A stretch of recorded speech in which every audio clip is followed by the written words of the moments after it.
Hi guys, Kim here. Welcome to Backyard Blooms. In today's video, I'm at another neighbor's house. This is Diane and this is Joe. And they came over, they wanted me to come over and look at their garden to see what was going on with their garden.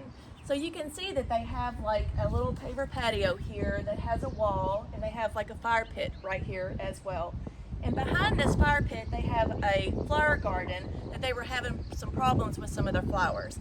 So when I came over to look at their flower garden to see what was going on, they had originally were told, but told wrong, to go ahead and plant and then dig up all the original clay soil and add just the potting soil to that, which created a water bath.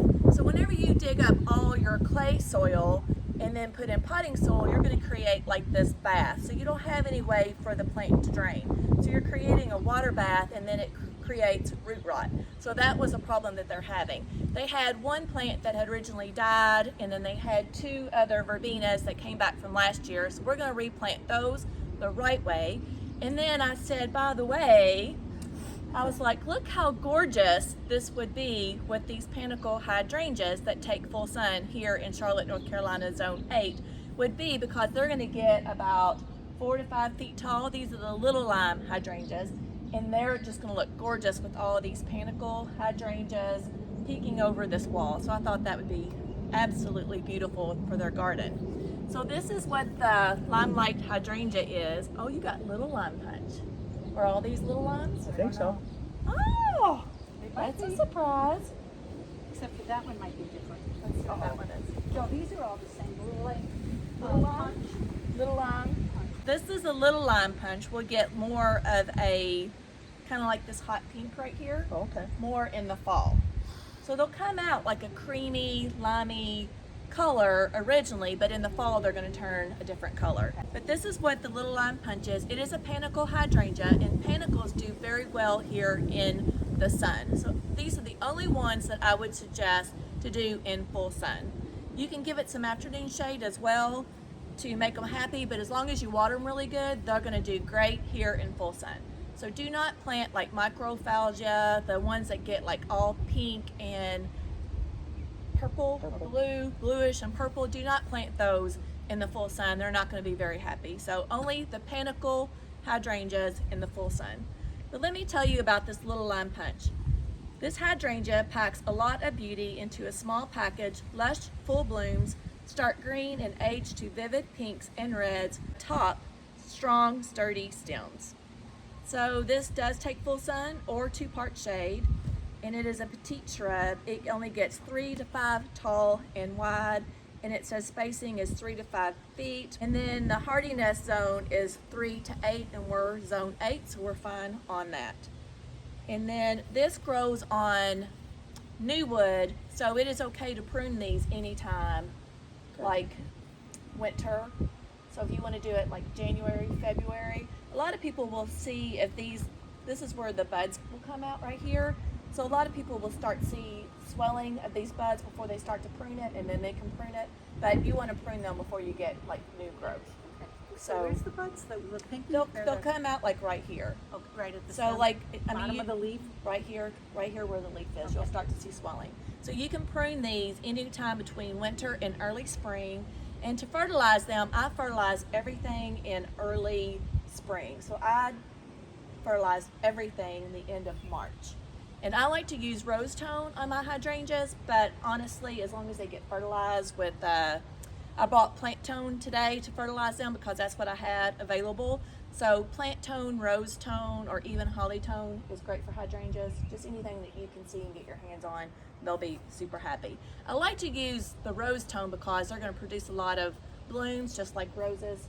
So that was kind of suggested from Laura with Garden Answer, and that's what I've been doing. But Can I ask you a quick question? Yes. So as a novice, when you're picking out a plant, how do you know which one's healthy, which one might not be so healthy? Is there a way to tell the difference? just make sure they got really good green leaves on them, like they do. They're not drooping. They don't have dead or yellow leaves on them. I mean, that one just kind of got broke probably from just the transport, but this looks like a really healthy plant. Okay. So this one, you know, this got broke, So there's so something which is that okay. something's been eating the leaves. Yeah. So The only thing that I noticed that will eat leaves, I guess you just gotta like look on the back of the plant and see if you see any bugs or anything. But honestly, This one looks a lot. Yeah, this one looks great. But in the stores, you're gonna have some of that. And then I like to use Captain Jack's dead bug for any kind of like anything that's biting onto your. And sometimes I'll do a preventative, just I'll like do like a quick spray of that too. Sometimes I use Rose RX for like aphids or anything like that. I haven't seen any aphids in my garden this year yet. They're like little teeny tiny green, or they could be also black or tiny. And there's like millions of them that would usually be up on your stems here. But I haven't really, there's some kind of little black bug on here, but I don't know what that is. And then they're already starting to bloom here too, a little bit. You can see right there, they're starting to get some buds already. So yeah, you don't want to prune these this time of year. So once they're already starting getting buds, if you're going to prune them, you're going to prune your buds off. And deer do like these too. They've been eating mine. So I'll spray like just that deer repellent, like I Must Garden. You can put that on there. And then honestly, I just started using Milorganite, and they said if you use the Milorganite, which is made from human waste, it's the iron that you put on your grass, that you can put it down in big clumps and they don't like the smell. Oh. So I'm really, I think they get smart. Yeah. Like you'll try something and they get smart. Like, so they got mine when it rained really hard. On Mother's Day, by the way, they're like, Happy Mother's Day, Mom. And they came and ate all my roses off, and they just went all the way down my hydrangea hedge and just took bites all the way down. So anyways, that's why I put the Milorganite. I heard the clumps really work, and then so I tried that. I heard you can do fishing wire. You can keep spraying with I Must Garden or the Repels All. But honestly, I feel like they just keep getting smart and they'll outsmart you. They said the spinny things will work. I don't know, like I've tried multiple things because they don't like the motion. So anyways, we're gonna turn the camera around and I'm gonna show you some of the problems that we have here and address those. And then we're gonna get to planting these hydrangeas up. All right, so this is the area that we're gonna address. So when they asked me, they had a plant that was here and a plant that was there. So you can see that it's dipped down, and it's not there's not any good clay soil there. So it's just gonna pull, water's just gonna pull in that area and just drown out the plants and give the plant root rot. So that's number one that we need to address. And then also, I told them I do not absolutely like this landscape fabric. A lot of people do, but you can see that it just kind of hardens. Well, this area is really wet for right now, but it just hardens the soil underneath, and there's no way that you can amend the soil as well. So there's no worms that are going to be in here or anything like that. So we're going to pull this landscape fabric up because that's what they were told to put down. It only prevents weeds for about 3 months, and that is the only time. And then you're going to have weeds that'll grow on top of it. So I do not like this landscape fabric. And then every time you plant in it, you have to cut around it. And then if you don't cut around enough of the fabric, then it's going to suffocate your plants because they're not getting enough room for them to grow. So we're going to take this fabric out, and then we're going to actually add more soil to these areas, and we're going to mound up around the plants so we can get these plants to be able to drain well as well. So I'm going to show you how to properly plant a shrub, especially in this clay soil that we have here in Charlotte. And they're going to pull up this fabric for me and get all that up. And as long as you're putting down 2 to 3 inches of mulch over top the soil, then you'll prevent weeds that way. So right now they have the rubber mulch that they chose to put in this area, but we're going to not put rubber mulch back in this area. So we're going to use regular mulch in this area because it's better for the plants and better for the soil. But we're just getting all this rubber mulch that's in the hose because that's not good for the plants either. Okay, so we have 3 of the little line punches and we're gonna just space those out. And then how many verbenas do you have? 2? 2. And we're gonna place 2 of the verbenas in between these little line punches since she has them and they're still thriving. So I think they'll be great once they're planted properly. You got the black cow, do you need that? Kim, do you need the black cow manure? He's got the black cow manure. Yeah. Okay. So actually I spaced these hydrangeas out and I don't really like the original hose that they're in. So we're gonna fill those holes with the original clay soil that we have.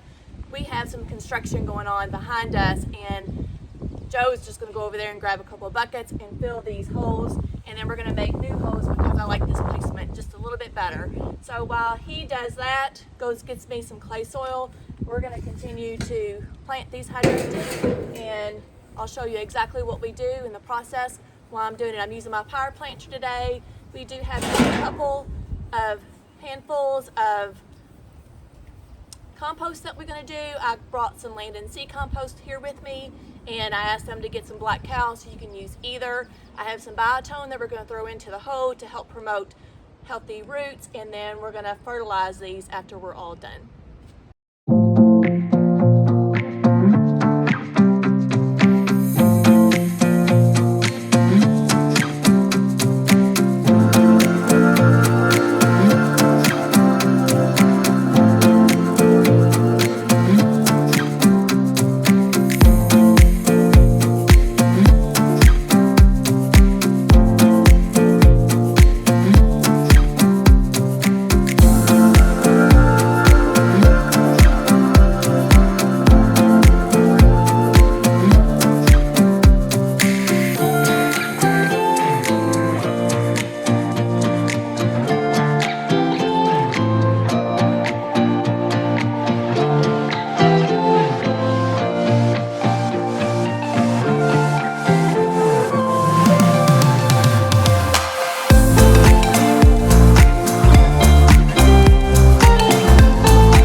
Have my hoe dug, I took out a good amount of the soil here that you can see right here. I was having a hard time with my auger because it's got a lot of rock in there as well, and probably because when they put this retaining wall right here, they had to bring in rock to do that. So that's probably why this rock is in this soil. But anyways, we're gonna use a lot of this original soil because you don't wanna take out too much soil and we wanna mound it up. When you're planting in clay, you want to put your plant higher than the soil level, about 1 to 1.5 inches or so. So we're gonna mound this up and use this soil to mound and make a mound so it will drain away from the plant. So I added some compost. I used land and sea. You can also use black cow. I like black cow. And I also threw some biotone in here to help root development. And then I also went ahead and just put some of the plant tone in this hole. So this is our plant right here, and you can see I'm just going to go ahead and place this. Now this is my soil level right here, and you can see that I'm just right above the soil level, but I think I need to come just a tad higher. So I'm going to remove this plant and I'm going to add some of this back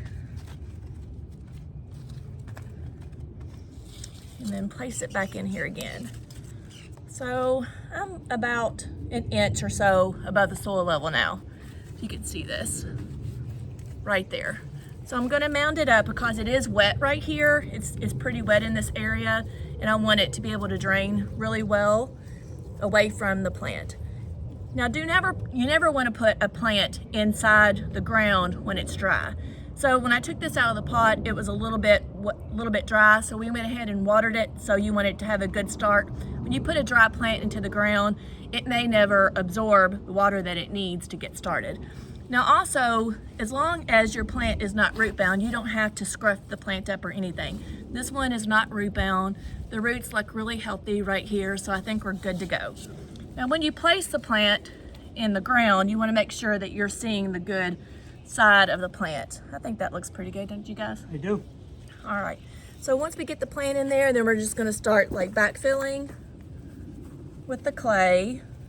And this clay is really, really wet right now, which is still okay. But not ideal. I don't want to know. It's fine. No, it's fine. These hydrangeas like water, so they're going to be good for this area.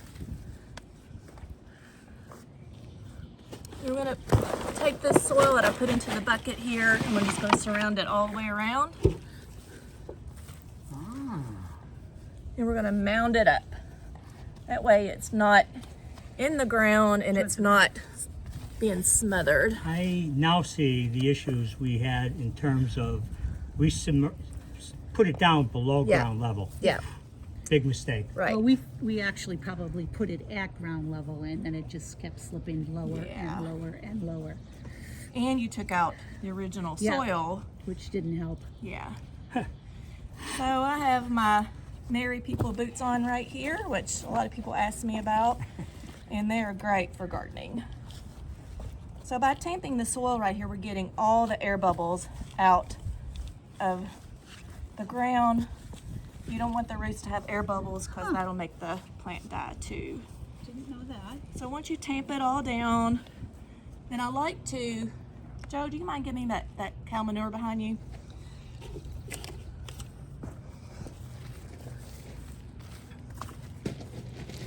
Now see, this is where the roots are used to being exposed right here. So you want to keep that not You don't covered. want to cover it. Yeah. Okay. And when you put the mulch around it, you don't want to cover it either. You can bring it up to here, but you don't want to cover it with the main stems or whatever you call it right there. Yeah, the main root stock. It's not the roots. The roots are all around here. Main stem. Main branches. Yeah. Trunk. Trunk. There you go. Trunk. That is the proper word.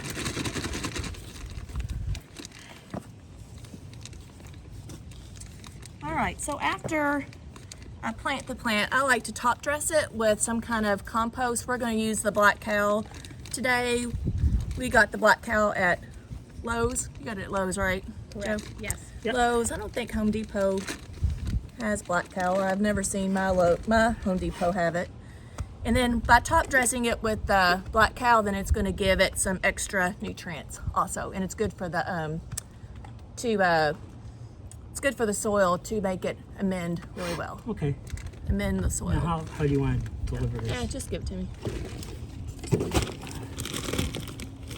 So it's by sight for you. How much? Oh yeah. You can't. I don't guess you can overdo this.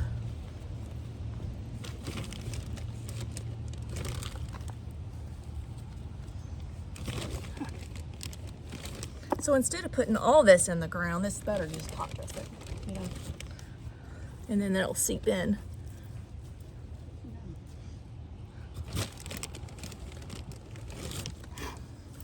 All right, so this is just compost, and we're going to come back and put mulch over top of this to help retain moisture.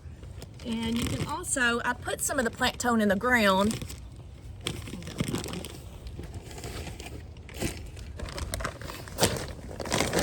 And I'm also going to go ahead and use my plant tone to give it a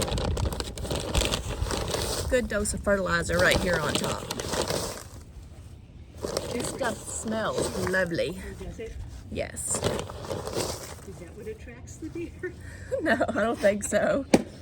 Oh, it's still take an emergency room visit. Yeah, it's normal. All right, so this is how you properly plant a hydrangea or any plant in clay soil here in North Carolina, or any clay soil from here on to the south. Wow. That's how you do it. What a difference. Huh? Yeah. You see a difference from like that Yeah, to that? we were down way below ground level. Yeah. So you can see how I showed them how to plant properly, and this is how they had planted it. You can see there's a big difference between this elevation and this elevation right there. Let me back up so you can see. Big difference right there, and that's why their plants were starting to die and they kept on getting root rot right there. The point is, Yeah. do you want this to, so you can go right along the side of the hose? I just want to keep, I'm more worried about fiber. Right. We get that. I don't care about. These are the things that you need to think about when you're planting. So this is right here is the fiber line for the internet. So you don't want to make sure you cut into that. And then also notice the sprinkler head right here. So we don't want to cut into that as well when we're digging or shoveling or digging with our auger. So actually Joe's going to move this sprinkler right here out to right here. And I told him that that's probably making this area really wet as well. So he's going to move that out to here or so. So just things to think about. And another thing you can think about is lighting too. If you have any kind of, not solar lights, but ones that's hooked up to your electrical, you need to make sure you don't dig into those as well. Really think about until the right place. Yeah. So you cut it in half. So, hold on, careful. That goes underneath the, I can't believe that. Yeah, how did, aren't you gonna, I guess you can cut it. you're gonna cut it down here? Can't you cut it and just reattach it? Oh, yeah. Yeah, so you could cut that right now. So these actually should be up higher, shouldn't they, as I'm filling them? Yeah. So Joe's gonna cut this, I guess it's plastic tubing, right? Yeah. The plastic tubing with my Felco pruners that I love. They'll cut through anything. And then he's gonna reattach the sprinkler head down here a little bit lower. But this cable is actually running over top of the sprinkler system. You probably put that in afterwards though, that's probably why. You know, Yeah. yeah. Is that the cable that we don't use anymore? No, that's our fiber that's right now.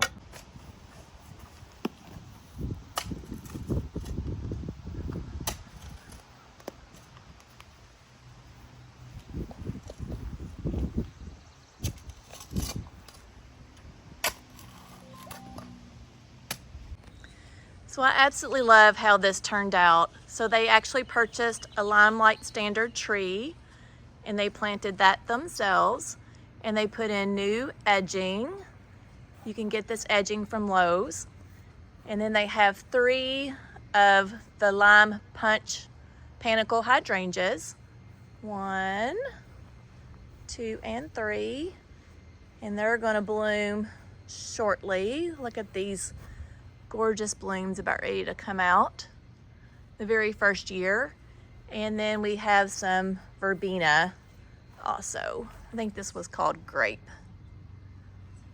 So I think this area looks really good. I think they're going to be happy with this years to come, and proud to announce that they don't have any drainage issues.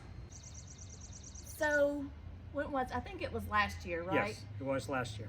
I was talking to Joe at a cookout, and he told me that he does pictures like this. And I was like, well, if you wanna, you can do a picture of my garden. So he's like, yeah. He's like, not right away, but then he texted me a couple of days and said that he would love to.